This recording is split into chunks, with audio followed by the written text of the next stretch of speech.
are now up to day 5. On the 5th day of Christmas, my true love sent to me 5 gold rings.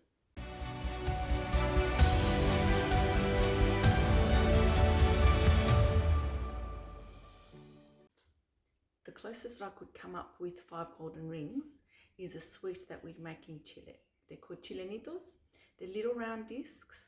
It's a crunchy biscuit with caramel in between it.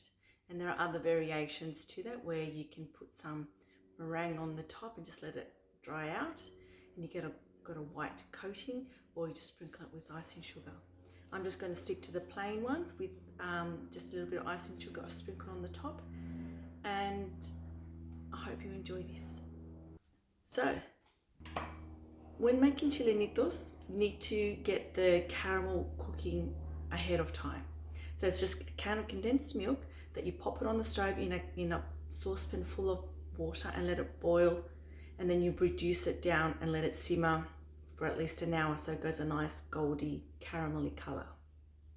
The longer you leave it, the darker it'll get, but also then the harder the consistency. Now I want it sort of not too hard and not too soft. And then once it's boiled and ready, it's very important to let it cool down and don't open it beforehand. Otherwise, you're going to have caramel going everywhere. Now, if you don't have the time to make the caramel, you can always buy the can that's already done, and that's just as good. But I like to make it while I'm cooking ahead with everything else. For this recipe, we'll use 6 egg yolks.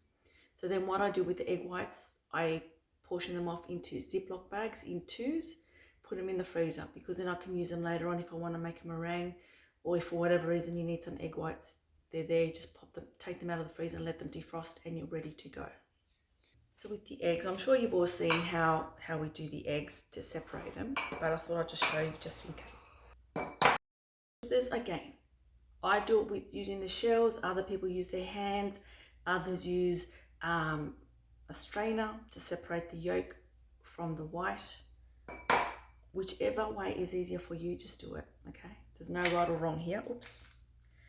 Just be careful to not get any of the yolk with the white, because if you get too much, then meringue doesn't work.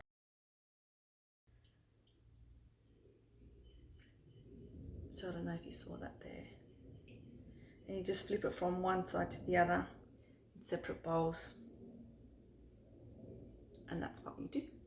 So I'll come back to you when I'm ready to put all the other ingredients together. To make the chilenitos, I'm going to use this biscuit scone cutter. And this is 6.5 centimeter wide. So that's a nice decent size to make your little biscuits out of. Here in my bowl, I've already mixed the flour with the vodka and egg yolks. You may need to add a little bit more flour if it's a little bit too wet. Now I'm adding in the melted butter.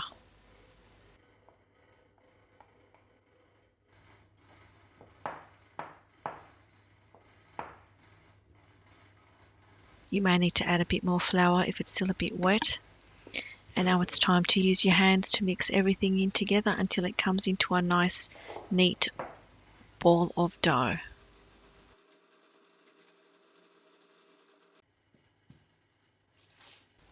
I like to roll out the dough on some baking paper, because then it makes it easier when I'm cutting out the circles to remove the excess dough and then to easily transfer them onto my baking tray.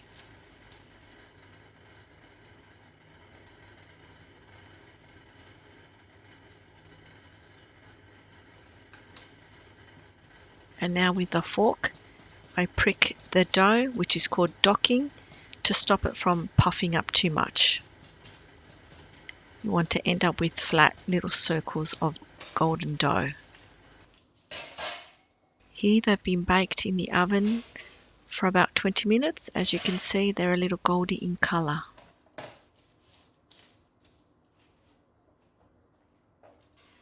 Let them cool on a tray before you go to put them all together. Okay, so my little biscuit bases have been baked and cooked. My caramel is done. Just, it should be sort of that color. The longer you cook it, the darker it's going to go. Just need to remember when you do open the can, be careful, even after you've cooled it down, because it sort of oozes out the top. And you don't want to burn yourself. So, here's the easy part. You just get some of the caramel, put some in the middle there, and you just get another half. Squish it together, and that's it. It can't really get any easier than that. So just continue putting the caramel in on your little biscuit bases.